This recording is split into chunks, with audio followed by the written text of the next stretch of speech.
Yesterday in Mississauga, Ontario, 16-year-old Aksa Parvez was quietly buried 5 days after she was strangled to death. Her father has been charged with second-degree murder.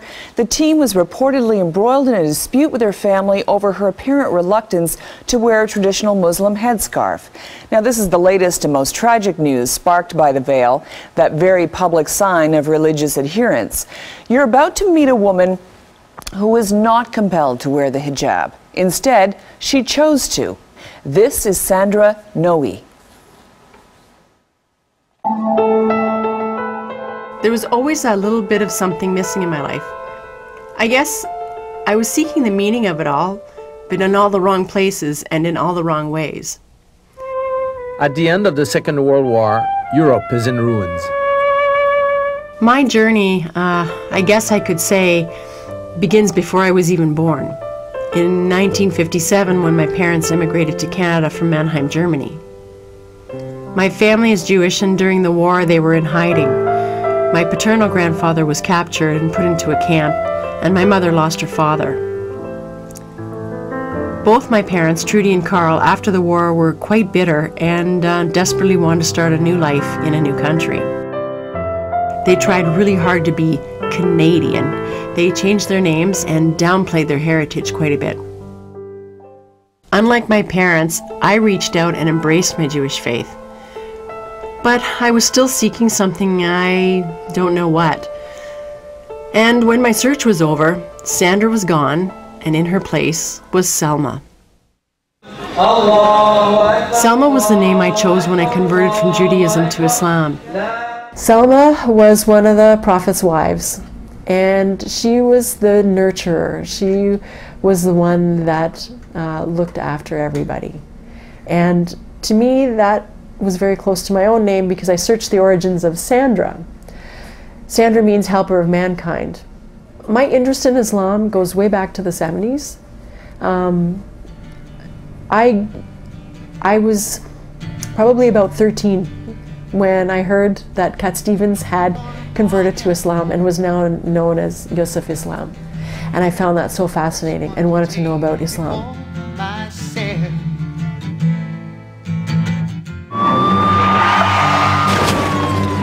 2001, I was hit by a drunk driver and had to learn to walk again.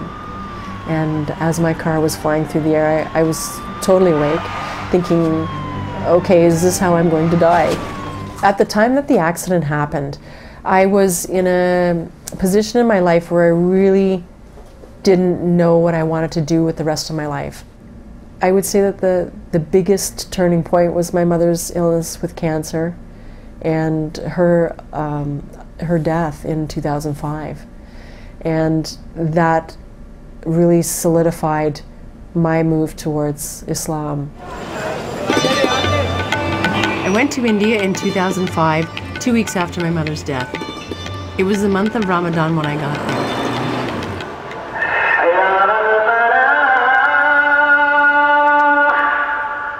My first night there, the adhan went off at 5 in the morning, and I was so overwhelmed by the power of the sound of the adhan that I was actually terrified.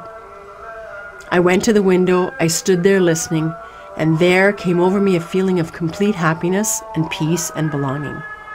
That was the moment that made me take that leap of faith. The Shahada is the affirmation one makes when they convert to Islam. And it is very simple. It's just the affirmation that there is only one God and no other God. And that's what you believe in. As I understand, Sister Salma, you did some studies prior to this moment about Islam. And what always fascinated me were the similarities between Judaism and Islam. And I just found that the connection between the two was so very powerful. The beginning of your step towards Islam by declaring your faith and speaking the following two sentences, which is to bear witness that there is no God but Allah, and to bear witness that Muhammad is his messenger. Without any further delay, we will go ahead and ask Allah subhanahu wa ta'ala for His blessing in that blessed moment that we are witnessing, all of us. Allah, Allah, Allah. Ashhadu an la ilaha illa Allah wa ashhadu anna Muhammadan Rasulullah. I bear witness that there is no God but Allah. And I bear witness that Muhammad is his messenger. Sallallahu alayhi wa sallam. Mubarak. Alhamdulillah. Takbir. Allahu Akbar. Alhamdulillah Rabbil Alameen. It was really awkward having to tell my friends and my family. I mean, there's no way of saying that I had moved away from Judaism to become a Muslim. Alhamdulillah Rabbil Alameen. When I started to wear hijab, apart from being terribly nervous for the first 4 weeks, was how much better I became at thinking about my words and thinking about my reactions to others. I'm constantly amazed at how people react to the veil. I just don't get what the big deal is. I guess the problem is that people in North America perceive a veiled woman as oppressed and subservient.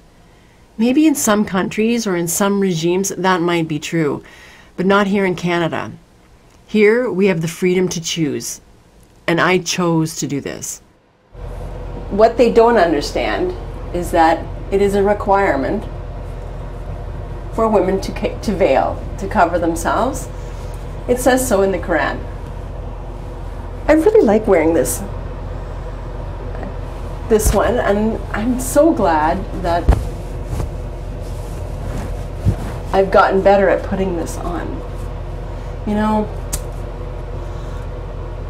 I can't even imagine going out in public without it on.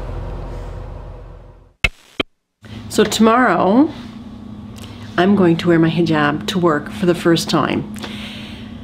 I'm a little bit nervous. I work as a legal assistant downtown in the Bay Street area, and so dressing there is a little conservative, and there don't appear to be too many women wearing a hijab. Yes. The reception that I got from my colleagues was great for the most part. There was a lot of jaws dropping and a lot of funny looks and a lot of hesitation when they passed by my desk. Sadly, one of the worst experiences that I had came from within the Muslim community. On my way to Jummah prayer, which is the Friday noon prayer, my phone rang, and it happened to be another Muslim that I knew, a Muslim woman, and she had said to me, are you still wearing your hijab? And I said yes. And she said, well, all of my friends are wondering who the white girl is pretending to be a Muslim. And that kind of broke my heart, because I wasn't pretending. It wasn't a fashion statement.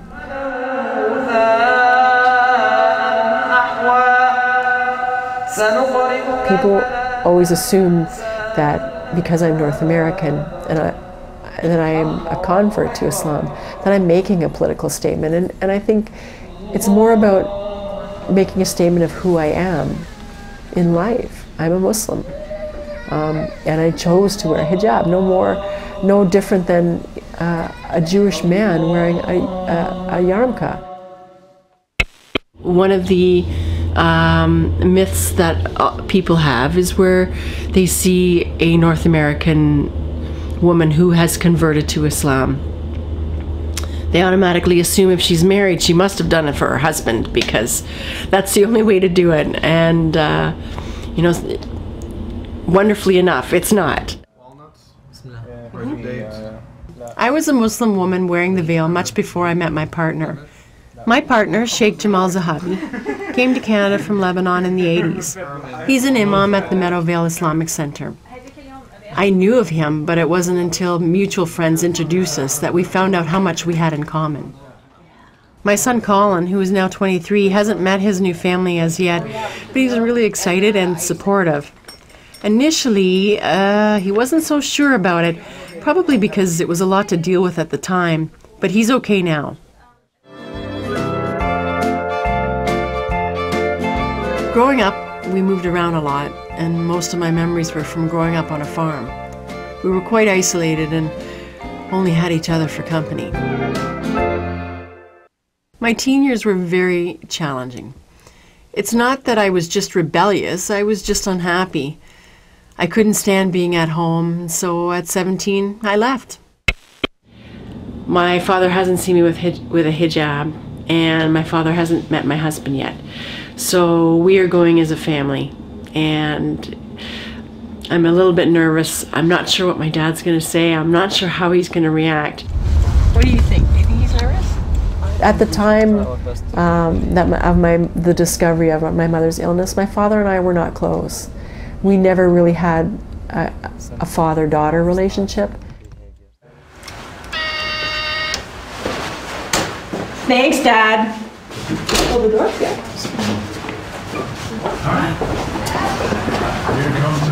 My father and I were just starting to rediscover ourselves and to try and establish a relationship that we hadn't had in the past.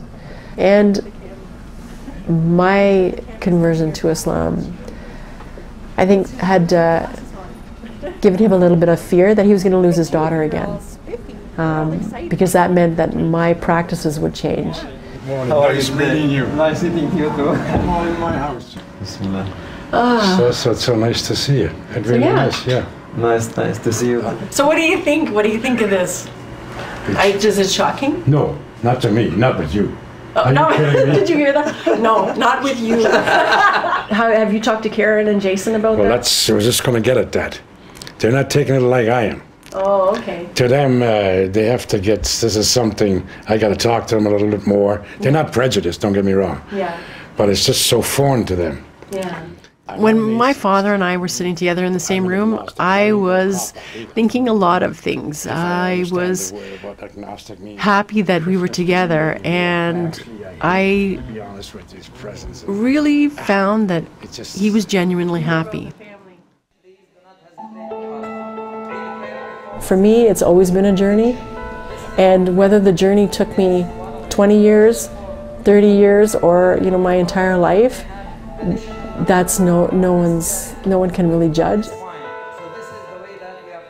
And what a journey that is. We asked Salma, whose legal name is Sandra Noe, for her thoughts on the tragic death of Aqsa Parvez. She sent us this reply. She wrote, "I'm sure my patience will be tested from time to time as the result of wearing the hijab, but no tribulation can be worse than the woman who is subjected to acts of violence because of the hijab, either her decision to wear it or not to wear it. There is nothing in the Holy Quran," she continues, "that prescribes the use of force to ensure one wears hijab." Thanks so much, by the way, for that reply.